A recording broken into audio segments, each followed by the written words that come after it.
Well, certainly two groups so far have claimed responsibility for this attack.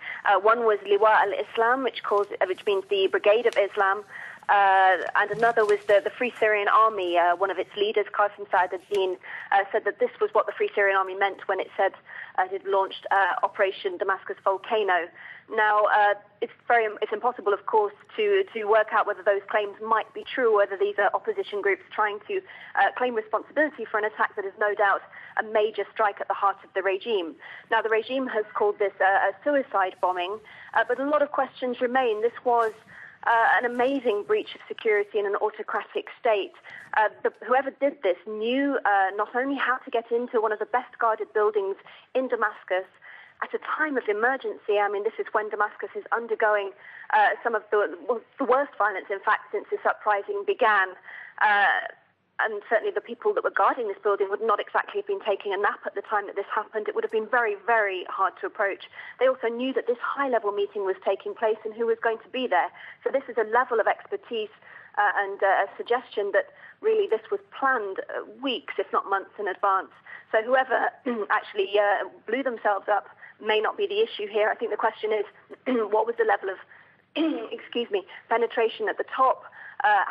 Does this mean that someone has defected at the top? How were these people or this person or people able to gain access to this meeting? Well, Lucy, as you say, this is indeed the first time the Assad regime has been hit so close to its heart. Is it a sign that the opposition has finally come together after weeks and months of disillusion? Are they figuring out now how to strike where it hurts?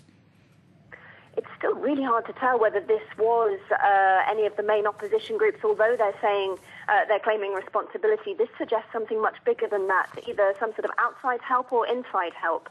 As I say, a few months ago, the Free Syrian Army was barely able to hold a little bit of territory in Syria. Now this is a staggering degree of coordination and military precision. Now, certainly these figures that were targeted are at the center of the regime, and particularly Asif Shawkat. Although the defense minister was also killed, Asif Shawkat is really the biggest name of the list of people who were there. He is the president's brother-in-law. When you talk about the regime as opposed to the Syrian government, the inner clique around Bashar al-Assad, the president, you're really talking about people like Asif Shawkat. This is absolutely enormous, and it does suggest, as I said, a level of planning and I think also it makes you wonder what the next step is going to be. Is this the beginning of a coordinated plan? I think it's going to be very important to see what happens today, which which leaders come into place to replace these two figures, who replaces the defense minister, how the regime reacts to this. I think also we'll have to see whether there's any further escalations on the ground that suggest this is part of a coordinated plan. I don't think it suggests that the opposition is uniting.